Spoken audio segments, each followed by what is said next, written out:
Oke guys, balik lagi di channel Cakra Diva. Kali ini kita bakal bahas teori Donghua lagi nih. Dan Donghua yang udah kita pilih tak lain dan tak bukan tentunya adalah BTTH alias Battle Through the Heaven. Seri BTTH sampai saat ini sudah tayang sebanyak 78 episode. Kalau nggak salah hitung ya. Sejauh ini karakter utama kesayangan kita Shoyan sudah mengarungi gunung dan lembah, keluar masuk gurun, pindah ke berbagai kota, serta bertemu dengan orang-orang baru yang luar biasa kuat. Nah, di antara orang-orang kuat yang Shoyan temui, ada beberapa monster yang kekuatannya di luar otak manusia. Ya, di luar nalar gitu maksudnya. Pokoknya gila banget deh, berani lawan pulang-pulang tinggal nama, modar di tempat. Kira-kira udah pada bisa nebak kan karakter apa aja yang bakal masuk dalam video kali ini? Buat mastiin jawaban kalian sepemikiran atau enggak, ayo disimak videonya sampai habis. Ini dia teori karakter terkuat di BTTH alias Battle Through the Heaven. Terobos aja lah kuy!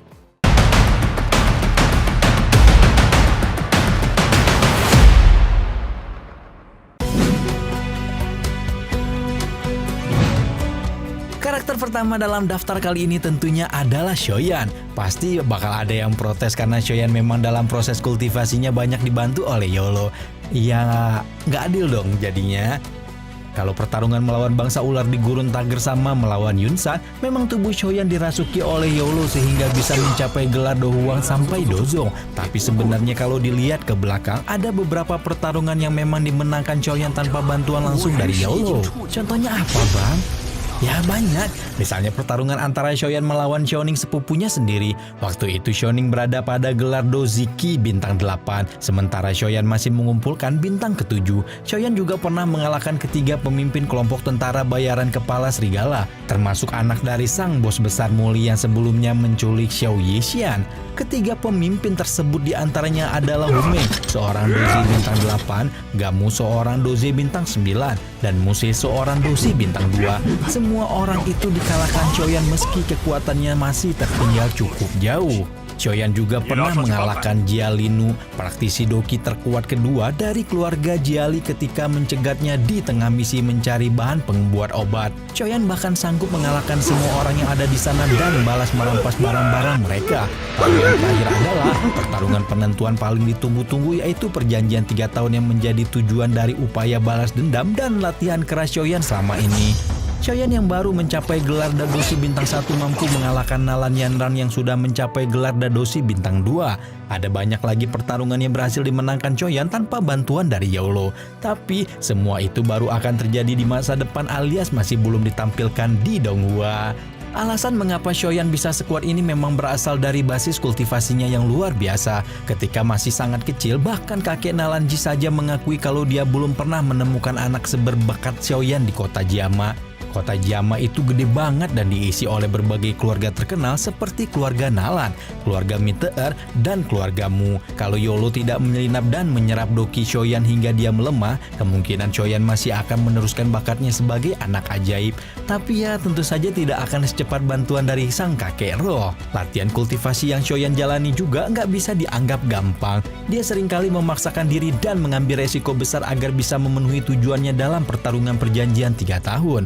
Yang paling parah adalah keterlibatan Yolo untuk membantu Shoyan membangkitkan api teratai kemarahan Buddha sampai 2 kali berturut-turut, membuat sang kakek roh itu harus melakukan tidur panjang di dalam cincin untuk waktu yang cukup lama. Karakter kedua yang ada dalam daftar kali ini adalah Yolo sendiri. Dia adalah sosok yang menjadi inti dari hampir semua permasalahan dan pencapaian Shoyan. Kalau misalnya Yolo tidak masuk dan menyerap doki Shoyan dari cincinnya, kemungkinan besar pemuda itu tidak akan bisa sampai sekuat sekarang. Dan masalah tunangan yang dibatalkan mungkin masih akan terjadi. Sebab Nalan Yanran tentunya tidak mau melepaskan posisi sebagai calon pemimpin sekte Yunnan yang sudah dia tunggu-tunggu. Walaupun Shoyan mungkin akan tetap menjadi sosok yang luar biasa, tapi Nalan Yanran sudah lebih dulu mengagumi gurunya Yun Yun. Kalau misalnya Yolo nggak muncul, ada banyak masalah yang terjadi di dunia doki. Misalnya Hai Bodong tidak akan pernah bangkit lagi, Ratu Medusa akan mati, Yafei akan tetap menjadi tetua pengawas, keluarga Xiao akan kalah menghadapi keluarga Jiali dan Aoba, serta berbagai hal yang akan timbul di masa depan. Sayangnya kita masih belum berani ngasih spoiler soal seberapa kuat Yolo. Soalnya ada info kalau BTTH Season 5 bakal tayang dalam waktu dekat ini. Waduh, makin gak sabar ya. Latar belakang mengenai kekuatan sang kakek roh akan menjadi inti utama dari cerita BTTH Season berikutnya. Jadi tungguin aja update dari Cakra Diva ya. Untungnya ada satu momen yang paling menjelaskan kalau Yolo adalah sosok yang luar biasa overpower di masa lalu. Cuplikan perkataannya ada di scene yang satu ini. 放心吧，虽然我如今实力大减，但光凭云山就想要对我造成威胁。 Karakter ketiga dalam daftar kali ini adalah Ratu Medusa alias Cailin. Ngomong-ngomong, nama Cailin ini adalah sebutan yang akan diberikan Shoyan nanti ya. Untuk nama aslinya kita masih belum ketemu. Ratu Medusa memiliki seorang kembaran bernama Sain. Biasanya keturunan Ratu Danti pemimpin bangsa ular akan menetas dari sebuah telur. Tapi peristiwa langka yang terjadi membuat salah satu calon ratu harus mati menggantikan posisi saudaranya. Pada awalnya Cailin memutuskan kalau dia akan mengalah dari perebutan kekuasaan ini. Dia akan membiarkan adiknya untuk bertahan hidup sementara dia kabur ke suatu tempat yang jauh. Tapi suatu hari, lokasi Cailin ditemukan oleh prajurit bangsa ular. Para tetua meminta Sain sebagai calon ratu yang dipilih untuk membunuh saudaranya sendiri. Cailin dan Sain sudah saling menyayangi satu sama lain. Dia tidak berani menggenggam belati dan mengambil nyawa kakaknya. Wanita itu pun memutuskan untuk menanggalkan seluruh ornamen bangsawan yang dia kenakan, kemudian kabur dari istana. Guncangan hebat yang ditanggung Sain membuatnya hilang ingatan hingga kemudian ditangkap oleh kelompok tentara bayaran. Lalu ditemukan lagi oleh Haibodong dan Ratu Medusa yang menyamar. Ratu Medusa alias Cailin sangat ingin melindungi adiknya sebagaimana yang pernah dia lakukan dulu. Tapi malang roda takdir tidak akan berputar waktu itu. Dia bersama Haibodong saling bertarung untuk melindungi sosok yang sama. Tapi keduanya berakhir menderita luka pedih yang tidak bisa diobati. Haibodong terluka parah dan menerima kutukan hingga dokinya turun ke gelar doling. Sain terbunuh dan tidak bisa hidup kembali. Sementara Ratu Medusa berubah menjadi ular berdarah dingin yang kejam dan tidak mau mendengarkan perintah orang lain. Sebagai bagian dari bangsa ular yang tinggal di Gurun Tager, Ratu Medusa memiliki kekuatan fisik yang jauh lebih kuat daripada manusia biasa. Apalagi Ratu Medusa diberkahi oleh keturunan murni dari pemimpin bangsa ular.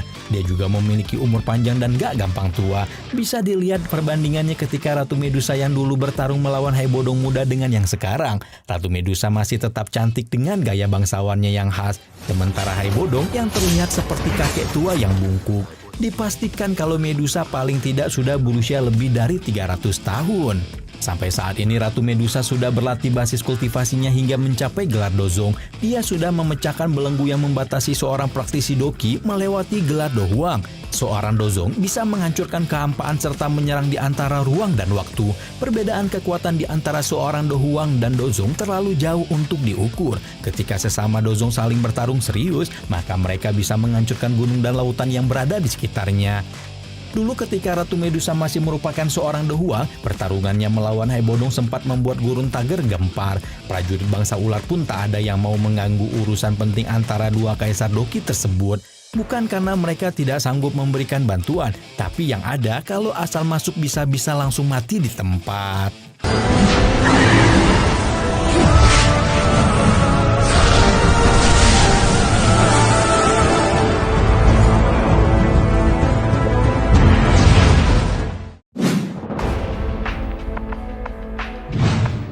Karakter keempat yang ada di daftar kali ini adalah Haibodong. Sang Kaisar Es ini bukan seperti kebanyakan orang-orang beruntung yang mendapatkan rumah dan keluarga. Haibodong besar dan diasuh oleh sebuah kelompok tentara bayaran. Mereka harus bertarung dan bertambah kuat agar tidak diusir atau mati dalam pertarungan.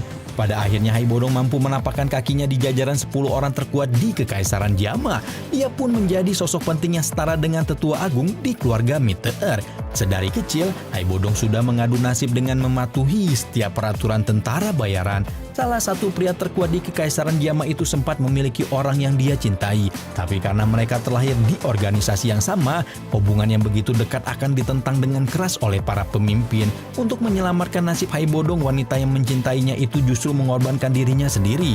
Setelah itu Haibodong berubah menjadi pria dingin yang tidak peduli dengan apapun, hanya tunduk dengan aturan organisasi tanpa membiarkan siapapun mendekatinya.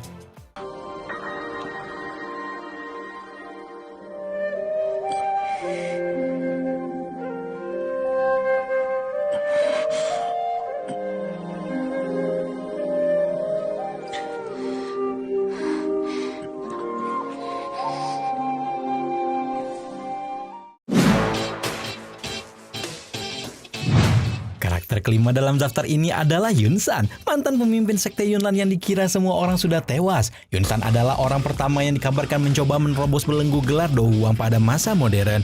Dia muncul kembali ketika Xiaoyan mengalahkan Nalan Yandan dalam pertarungan perjanjian 3 tahun. Pria berambut putih itu dipanggil oleh mantan tetua agung sekte Yunlan yang bernama Yunleng dengan sebuah seruling sakti. Yunlan sempat bertarung dan menekan Xiaoyan kepada titik di mana dia hampir tidak memiliki kesempatan kabur hingga pada akhirnya Ratu Medusa bangkit dari ular surgawi.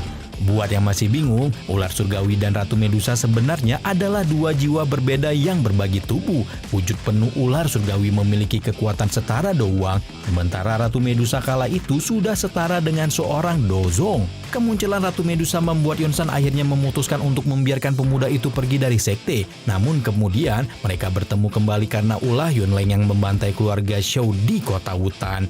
Pertarungan serius perdana Yunlan langsung disuguhi oleh kebangkitan Yolo. Karena kala itu Xiaoyan sudah mencapai gelar Dadoshi, maka teknik rasukan dari sang kakek roh mampu meningkatkan kekuatannya setara dengan seorang Dozong. Kehebatan Yunsan sebagai seorang praktisi doki tidak perlu diragukan lagi. Selain itu dia juga sudah berhasil sebagai seorang guru dan mantan pemimpin sekte karena mendidik Yun Yun menjadi seorang Do Huang yang disegani. Medusa, 你的对手在这里。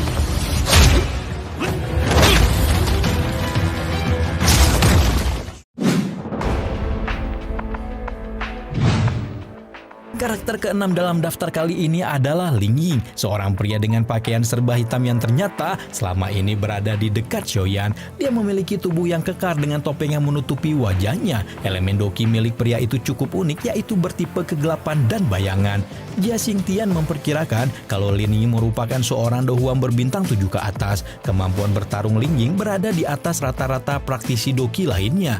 Dia lihai dalam menyelinap dan bergerak tanpa diketahui oleh orang lain. Bahkan Hai Bodong sendiri baru menyadari keberadaan Yinling setelah dia sendiri yang menampakkan wujudnya. Yinling merupakan seorang pengawal yang diminta Sun Er untuk menjaga kakak angkatnya. Adegan pertarungan yang ditunjukkan oleh Yinling tidaklah banyak, tapi bisa dikatakan kalau dia jelas-jelas merupakan karakter yang tidak bisa diremehkan. Lin Ying mampu menahan formasi penyelimut matahari yang dibuat oleh seluruh murid dari sekte Yunlan, bahkan melakukan serangan balik hingga dapat menekan posisi Yunleng.